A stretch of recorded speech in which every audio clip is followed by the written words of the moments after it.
what's going on, Fight fans? So welcome back to another edition of Combat Weekly here on Combat Insiders. Joshua Furs, Nick Portella. We're back again. We got a few things to kind of talk about. We had a bare knuckle card. We had some updates to the UFC 230 card, and just kind of a lot of little things in between. So last time we talked, we were talking about the possible inclusion of Derek Lewis versus Cormier. Well, since then, it's been confirmed it's happening. And, you know, I think when we were talking about before, it's the same feeling I had than I have now, that it's not necessarily that I don't want to see that fight. I think it's just, I don't want to say disappointing, because I'm a huge fan of Derek Lewis, huge fan of Dan Cormier. It just seems to me like an odd pairing. I get it. You know, Derek Lewis had that awesome last-minute KO, and you know, he's kind of riding a little high right now. And then, but it just seems odd, right? Because there was talks that he broke his hand. Cormier had broke his hand when he knocked out Stipe. So it's like they're both not really 100%. Derek Lewis isn't really known for cardio and stuff like that, anyway. So he's literally going 3 weeks from.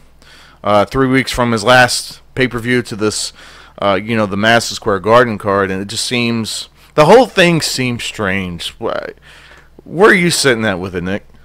Yeah, I don't like the fight at all. Actually, I just think it's too soon. And he made it clear after his last fight, after he let everyone know that his balls were hot, that he wasn't ready for a title fight.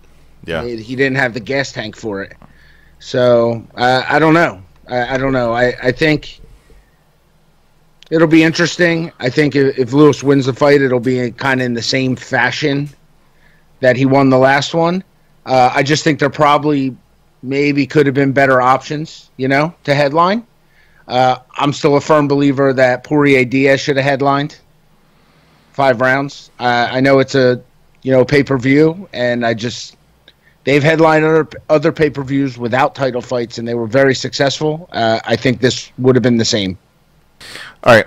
Yeah, man. And, you know, like you said, it's just something, you know, we're not really sure we want to see, and it's just an odd pairing. But so another card that kind of got a little jacked up was the Luke Rockhold Chris Weidman fight, which, you know, I was really looking forward to that. Maybe even. I don't know, maybe even more than any other fight on the card. I like Luke Rockhold, I like Chris Weidman, so that was a really big fight for me. And then Rockhold, I can't remember exactly what they said. I think it was some type of injury or something, or I don't even know if they announced why he pulled out, but something happened, he's off the card. They bumped up Jacare, so now it's Weidman and Jacare in the co-main event, and David Branch, to my understanding, is left without a fight now. Yeah, with no fight. So, you know, I like David Branch. I like the Jacare David Branch fight, and I don't know, it just seems really strange. It just seems like this whole card has been plagued, and it seems like it's just been one thing after the other with this card. You know, ever since they announced, you know, Nate and Poirier, it was, you know, Nate.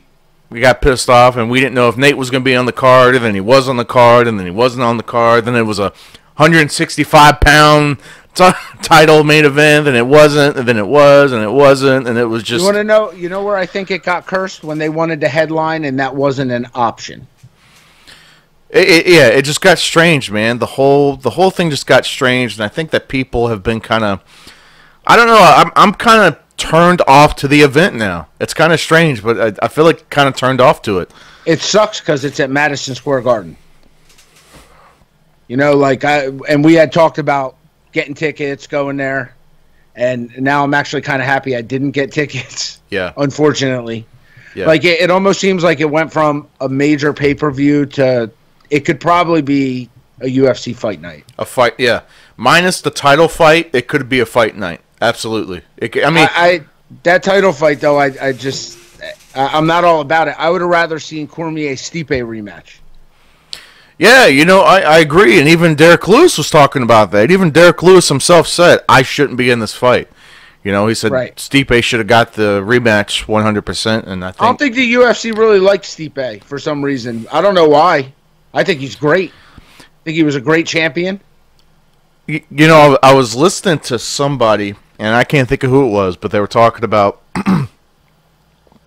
certain fighters and how you know they're not really looked at in the best of light, and that's, you know, guys like Tyron Woodley. He kind of speaks his mind, so therefore Dana doesn't care much for him. See, now I like him. Oh, so do I, right? I like him. And then think about it though, like Stipe, he's kind of similar in the fact of he will speak his mind. He just doesn't give a shit.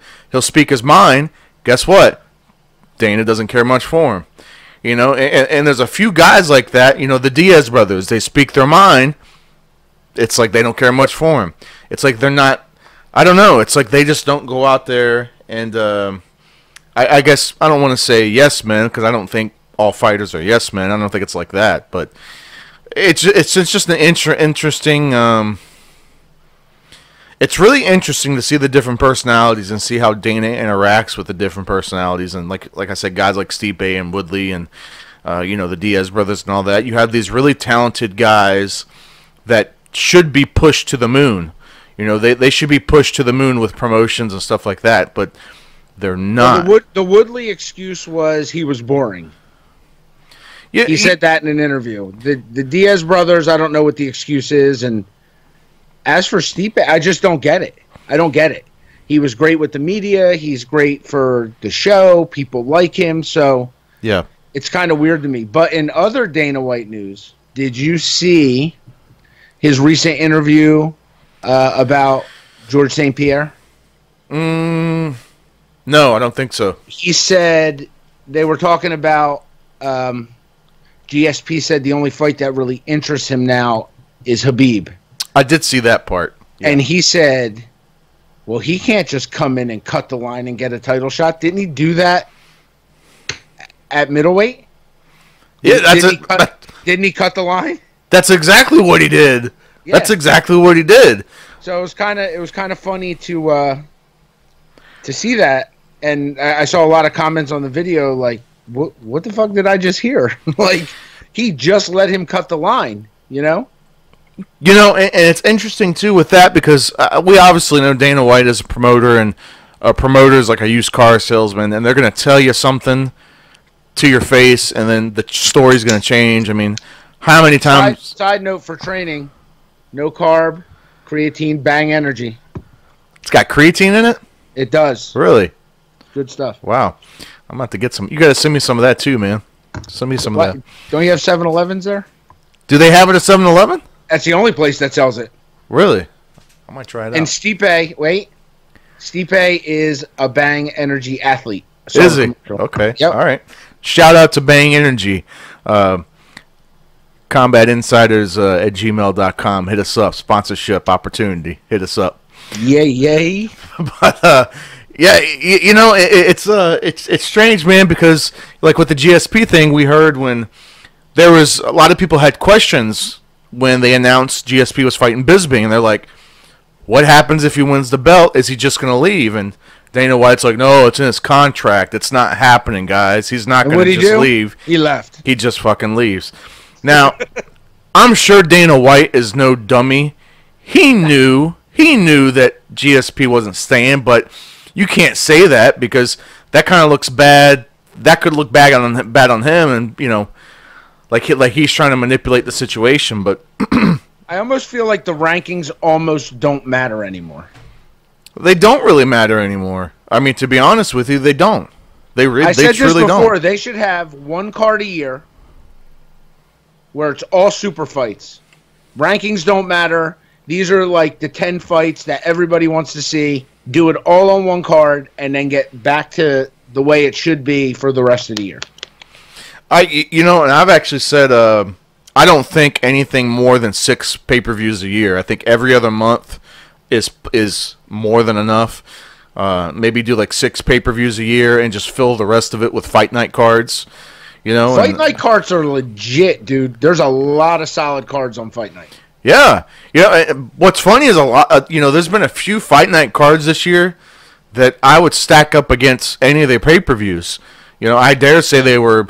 My God, the what was a really good one? The freaking the fight night in Canada they did, where it was oh my God, when they did the Eddie and the Poirier fight, and then the Jose Aldo and Holloway.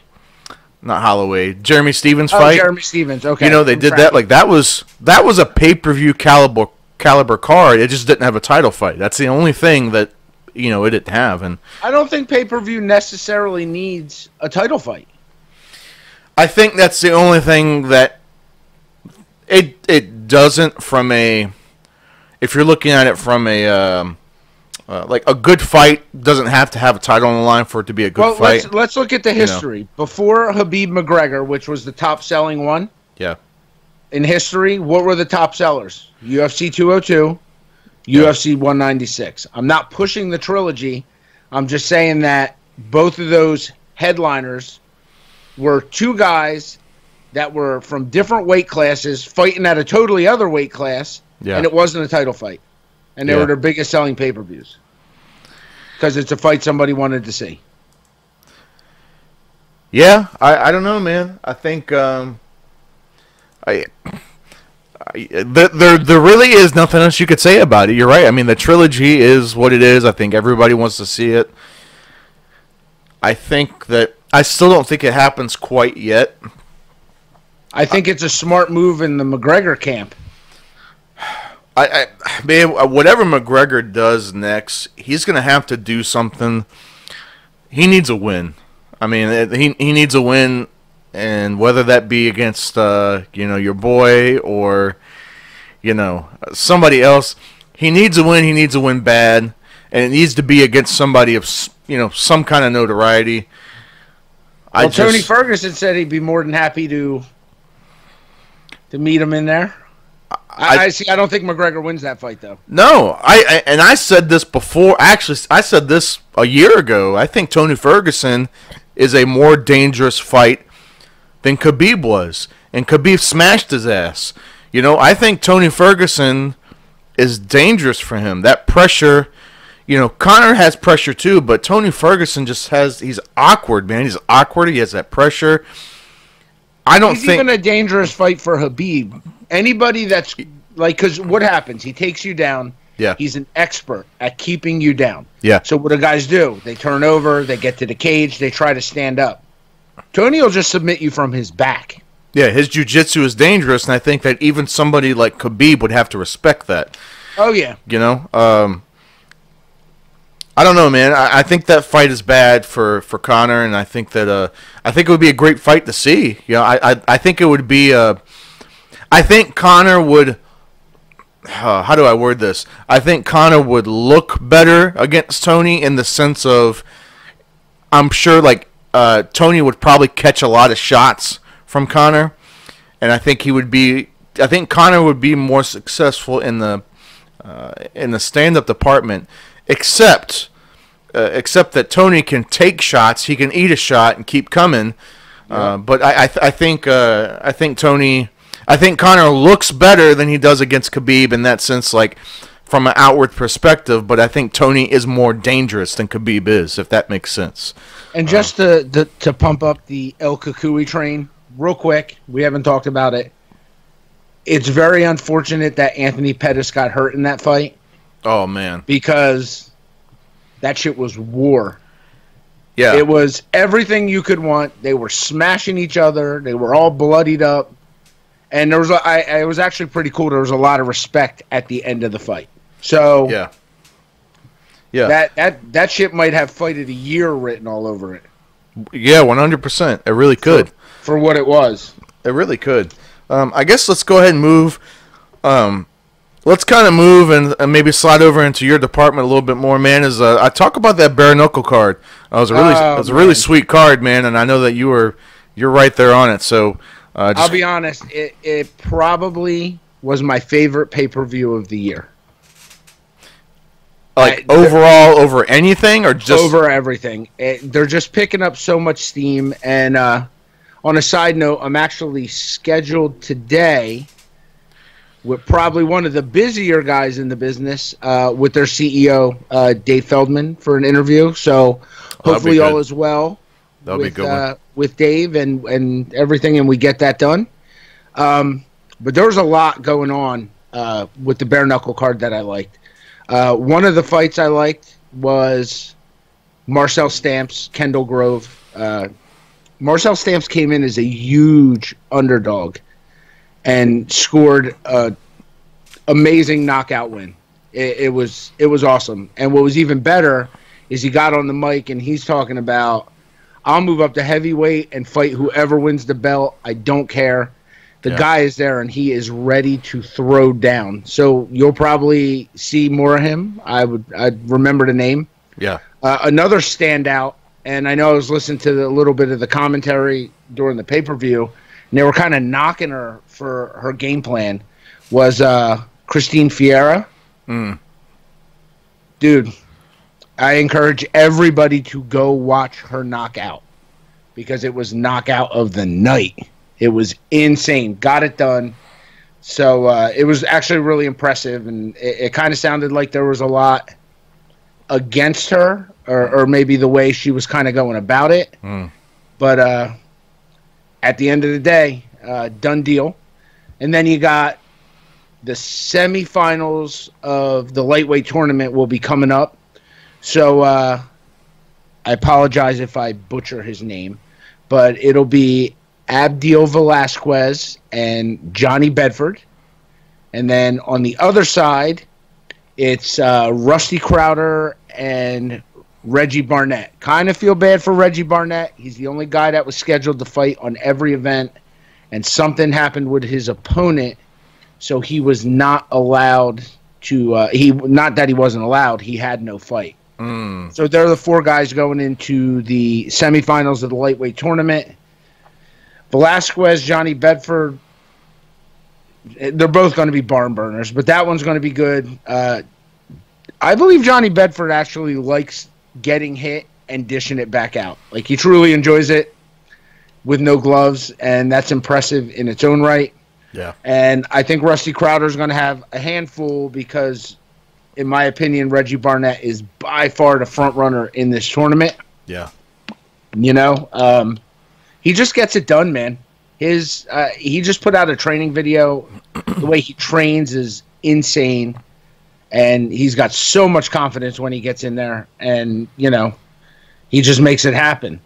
And there finally is a heavyweight bare knuckle FC champion and the Police Gazette American heavyweight belt. Arnold Adams was able to secure that, and that fight was also slightly controversial. I mean, you don't know what the judges see. You know what I mean? Everybody scores it a different way. Yeah. It was a good fight. I know there was a lot of tension with those two on a personal level, but it seemed to work itself out by the end of the fight. The only notable thing I saw, I mean, I had the fight scored 3-2 for Sam Shoemaker, but that's just me. What's their scoring system like? Is it similar? Is it more closer to like boxing scoring system, or is it closer to like? I score it the way I would look at an MMA fight. You know, but what do they go off of? Do they go off of like, you know, I guess control, aggression? Yeah, it's kind of the same stuff, and that's why I kind of. Sam was definitely the aggressor for most of the fight. I know Arnold Adams popped him one and scored a knockdown in the 5th round. Yeah. It definitely wasn't enough to be a 10-8 round, but it was definitely enough to win him the round. Yeah. So I'm actually hoping that those two guys run it back. And then in the women's division, I forgot, you know, Christine Fierro won her fight. And they actually didn't give her a post-fight, which was kind of weird. But she went out on social media, and she wants Beck Rawlings. She's saying that's her belt. Somebody else has it. And I appreciate the enthusiasm. But you also got Britton Hart on the other end that lost a split decision to Beck. So, you know, a rematch is warranted there. I'm actually going to ask him what's next in that division when I get to talk to him. But I think the next fight to make should be Britton Hart, Christine Fierro. The winner gets a shot at the belt. I mean, that only makes sense, right? Like you said, Britain had the close split decision, and then this other girl, and it seems like the bet to make, the fight. It seems like the right move to make, but then I know Beck is an advocate of fighting a lot, so it's kind of weird to leave her hung out to dry, not hung out to dry, but without a fight, waiting on something. But who knows? You don't know when the next bare knuckle card is. I'm going to ask about that too. Is she still going to do any MMA stuff in between, or is she strictly bare knuckle boxing right now? To the best of my knowledge, she's strictly bare knuckle now. Which is great for the sport. I was a fan when she was in Invicta. I was a fan when she was in the UFC. Yeah. And, I'm a fan now that she's there. But I'm also... the women's division, I like all the fighters. They're all pretty. They're all really cool, and you want to wish them all the best, but you can't because somebody has to lose. You know what I mean? Yeah. There's that triangle right there in the division with the three people that are kind of right there. But these guys pull big names, man. You never know who's going to be the next one. Yeah.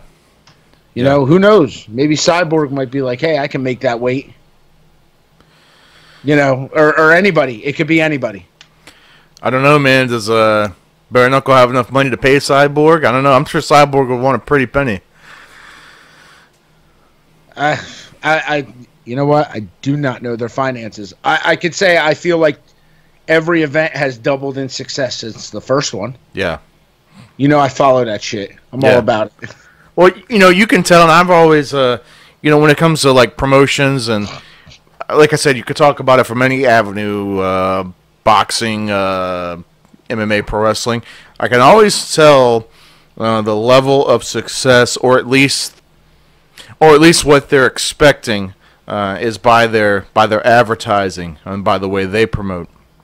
And like their advertising and their promotion for this past card, like everything looked like top notch. Everything looked top notch. I'm pretty sure they had a commercial on ESPN, and it even made it to the Joe Rogan podcast. Yeah, I believe so. He was talking about it.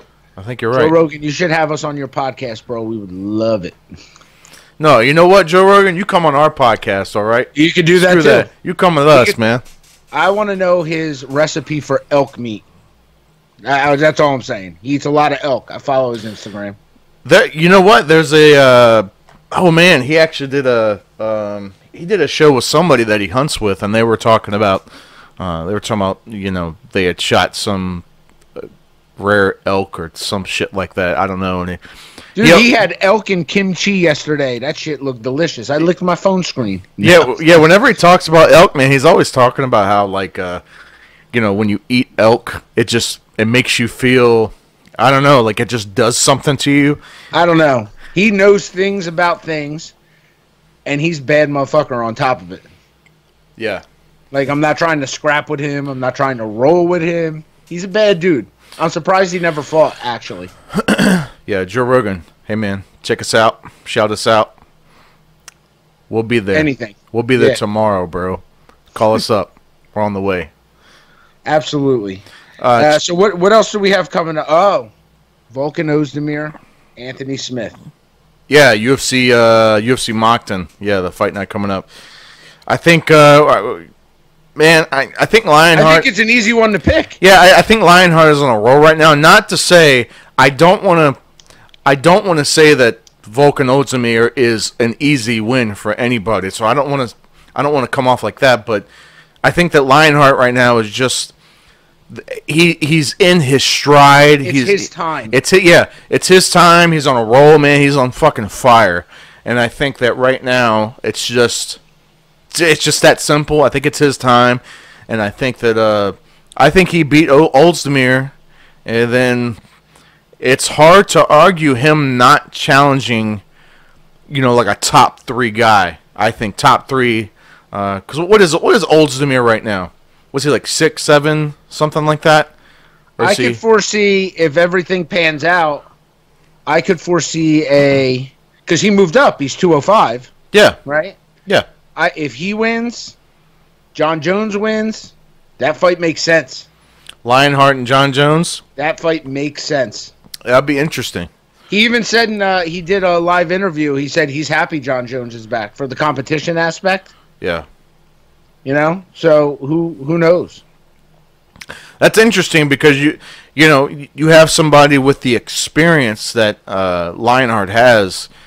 You don't see that so much, especially usually when you have people with that much experience, they're usually on their way down the card. You know what I mean? Because it usually means like they're older, they've been fighting for X amount of years, but he's peaking. Yeah, he's got the perfect combination. He's been fighting for a really long time, and I think he's got like 40 or 50 pro fights under his belt. Like, he's got a lot of fucking pro fights under his belt. So it's like he's got that combination of experience, and he's peaking, and it's like he's on fire right now. Yeah, I think if he runs through Ozdemir, I mean, if he dispatches him, I think the argument to have him face John Jones maybe like early next year, I don't know, man. I think there's a hell of an argument to that. And it'd be really interesting. I mean, we don't know what John Jones is going to look like after this layoff. I mean, obviously, I feel like he's not going to lose a step. Hey, that's possible. That's possible. I mean, when he came back from a return and fought OSP, he looked a little off. Still good. Don't get me wrong, but he was a little bit off. Maybe. He doesn't want to be off fighting Gus. I think if he's off fighting Gus, and I don't know, but no, that's gonna be interesting. I think he's the GOAT, bro. Put all the bullshit aside and all that stuff, coming down to straight competition performance. It's hard to argue that he's not the GOAT. I think he's the GOAT, but then I also think. My feelings towards that is obviously I think he is the most talented individual in MMA in the history of MMA. I think he is the most talented, most naturally gifted athlete, fighter that there's ever been. But I don't. It's hard to. It's a tough one because it's hard to say that. That he is the greatest overall of all time because he hasn't been here for most of the last 4 or 5 years. Not to shit on. I don't want to shit on what he's done because he's accomplished a lot before all that crazy shit started happening. So I don't want to say act like he didn't do anything, and I don't want to pretend like. I don't want his outside the octagon antics to muddy up what he's done inside because it's not fair. Don't get me wrong. I don't endorse any of that shit, but it would be a little. I think it would be a little jaded to say that to just consider all of his career up to that, kind of muddied up because of everything he's done outside the ring. But there's a little bit of weird crossover there, and I think that. I think he needs to do something big, and I think this next year for him is very important. He needs to keep his ass straight. I think if he gets a strike 3, that's it. Not only is USADA going to be on his ass like white on rice, and yeah, I said that. They're going to be on his ass like white on rice, but the fans, I think from a fan perspective, they're not going to forgive him a third time. I just don't think it's happening. They're not going to do it. They're not going to be biased. I don't give a shit if it's I bought a bucket of creatine and there was heroin in it. I didn't know. I don't give a shit what it was. I don't care what's tainted, what's this or that. I just don't think it's, for a third time. I want John Jones to be, to not have any mishaps. I want him to be on top. So I guess let's talk about real quick. Again, let's not leave out Mr. Jab Apparel over here. Yeah. Guys, please check out jabapparel.com. We talk about it so much, and it's awesome, awesome quality products they have over there, and they got a lot of big stuff going on, and check it out, jabapparel.com. Anything you need, hoodies, hats, shirts, I mean, there's all kinds of stuff. Check it out. Like I said, it's, quality. It looks great. The freaking logo looks awesome. It looks great. It feels great. Feels like butter. Those hoodies just feel like butter, man. So everything's comfortable, and please go check out our friends over at Jab Apparel for for your active gear, casual gear, whatever you want to use it for. And it's just it's great for any situation. But we're going to switch on over. We got Aspen Ladd. We're going to bring her in via Skype. We are back live via Skype with Aspen Ladd, who thoroughly dispatched Tonya Evinger not even a couple weeks ago. Aspen, I guess like I said, it's been 2 weeks now. How are you feeling since then? I'm sure you've kind of had your couple victory parties since then. Did everything go according to plan? Or was it just did you just go out there and not really have a game plan and you just knew you wanted to smash her? Going into a fight, we never have a game plan necessarily down to the exact thing you're going to do at every moment, because you can't rely on that during a fight. You don't know how it's going to go. Sure. We know the other fighters' tendencies and what they tend to do during the fight, and we look for that.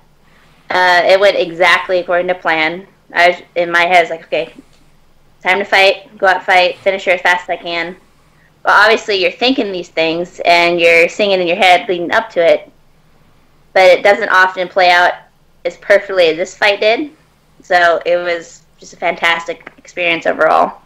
Were you surprised as to how fast and how easily you beat her? Were you surprised, or were you exactly what you expected? It's exactly what I had prepared for and mentally planned to do, and physically what we put hours and hours of training into. So I don't know if it was surprise necessarily. It was immense relief when it came out to be that kind of conclusion. It came out that well. What's really nice, I thought, about the way that fight went down, especially for you, is, she just went a bunch of rounds with Cyborg, and you kind of dispatched her quick. So this puts you in a very unique position in the division now. I know you had there's talks of possibly Kat Zingano, but she has a fight. Betch Kohea was one, but she just, the best of my knowledge, just did not respond to you. Yeah. Is that kind of how that went? Mm-hmm. Yep. It's a shame. I think that possibly could have been, a decent fight. The question is now, I feel like you positioned yourself very close to getting, it might sound soon, a title shot. So, do you agree? You could be 2-3 fights out and you're there, I think. Oh boy, I've had that question before. See, I'm not chasing the belt. I'm not chasing only these top few women at the top of the ladder there. Right. And the reason for that is because when you start chasing that, you're really limiting your fighting opportunities. I haven't fought most of the women in the bantamweight division, and I'm not interested in I only want to fight you. I only want the belt. I'm not. I'm here to fight as many women as possible. And as you do that, and as you continue to win and be successful at it, you eventually get there anyway. Yeah, I feel like the belt's just going to fall on top of you by what you're doing. You don't have to chase it. It's just going to show up. But now you got Yana Kunitskaya wants to get in there. So she came in kind of as a fight. They needed somebody for Cyborg, and that's how she kind of got in. So this is going to go to. Do you like this fight? I feel like it's a good matchup for you on your end. What happened with her was, I believe, before my fight, 'cause we fought the same night. She was a couple fights before me. Right. I believe after her fight, I don't know if she called me out specifically. She may have, or if she just called out the winner of my fight, which I know she did. She said, I want the winner of the Evinger versus Ladd fight. And I found that out later that night, much later. I was like, sweet, okay, I'll fight you. But since then, she's called out Aldana, all kinds of things. But yeah, I'm definitely down for that fight. This one needs to get inked then. I think this is good. You're very fun to watch fight. It's exciting. You're not you don't sit one dimensional. You move forward, and that is appreciated by the fans and the media. Yes. Wouldn't you say so, Josh? Some of the fights get kind of, I don't want to say boring, but kind of like lackadaisical a little bit, and that's not a dynamic that you bring in. Yeah, like you said, she is very dynamic, and it looks great. It looks great on TV. It looks great on camera. Like you said, the fans, and like I said, the media. It gives us something to really sink our teeth into. You're just, you've got, and I'm not just saying this because you're sitting in front of me right now, but it seems like you have like just a certain it factor that isn't in everybody. And like I said, that's not blowing smoke up your way. It's just there's something about you, and on top of that, you're aggressive. You're versatile. You can do a little bit of everything. So it's not like you're just, you can just do this, just do wrestling, just do striking, just do that. You've got a versatile set of tools there. You talked about that. You don't just want to kind of box yourself in as far as like looking for title shots or just looking for certain girls, in the division. But where do you think you see yourself 1 year, 2 years from now? I've always looked at my career, and every fight is one step at a time. I've done that since my very first AMI fight. Yeah. So honestly, I'm not looking that far ahead. Whatever fight they give me next, it's going to be the next step, and that's going to be where it ends. And then the one after that's going to be the next step, and that's where it ends. So let's have to see when we get there. Are you planning now? Whatever fight comes next for you I'm assuming it'll be 2019, or are you kind of itching to get one more in 2018? I doubt I'll have the opportunity, but if they were to offer it, I'd definitely jump on. You're just ready to go. That's it. Whatever they call me, I'm there. Would you? That's how I got my last fight, and it went pretty well. I'm thinking so. Would you consider being a backup in the cat fight, the Cat Zingano fight? Absolutely. Yeah. I would love to fight Cat if something was to happen there. But that's another thing. You go out and fight that fight. You do well in that fight. You kind of box yourself in as far as opportunities go. Yeah, because at that point, if you kind of took their head off, that puts you right there. You're right there in that mix. So yeah, it's undeniable. Yeah, I guess you do kind of box yourself in at that point. I guess talk about your team too, because your team seems like they've been making moves, and the whole MMA Gold team. I guess talk about them. How has the team been? As of late. Everybody's doing well. It's pretty exciting. Fluffy Anthony Hernandez, he's almost out of weed jail, so he'll be back here soon. Right. Yeah. Yeah. I got and Max Griffin. I guess he got a fight coming up soon, or I know that it's something kind of working or something like that with him. Oh boy, I can't disclose information on any of my dudes there. I got you. Right, don't tell us. I understand. But don't bring them on. Yeah, a huge fan of your whole team, man. I really am. Got a lot of great guys and a lot of great girls and guys on the team. So, really, people. Yeah. Ashley Medina's fighting here too. She's fighting really soon. She's at 105, or she'll be fighting for Invicta. Oh, that'd be cool. Yeah. I am a huge fan of the atomweight division. I feel like the UFC needs it. That's a little side note, but I think it's a good thing. I agree 100%. You might as well just bring in all the female weight classes. It's very popular. I think women's MMA, like in the beginning, it wasn't so much of it was like, this might work, this might not. Now, we look forward to these fights. These are badass, no lie. I think, though, after your last fight, I know you're not trying to box yourself in, but I think the bullseye kind of materialized on your back. You're like on the hot streak, and you're kind of like the one to beat for people trying to get to the top. Yeah, they want you. People that are at the top, they want to get you out of there. Yeah. So it's I don't know. I guess it's fun to be that popular. Everybody wants to fight you. Well, it's very flattering, actually. Everybody wants to beat my ass. This is the only sport that's flattering. This is so great. Everybody wants to punch me. Absolutely. Yeah, so I guess, like you said, any shout-outs, any promotions or any sponsors, anything like that? Oh, absolutely. As far as sponsors go, that would definitely be Ultimate Fitness Food. They helped me all the way leading up to my fight, and still every single day.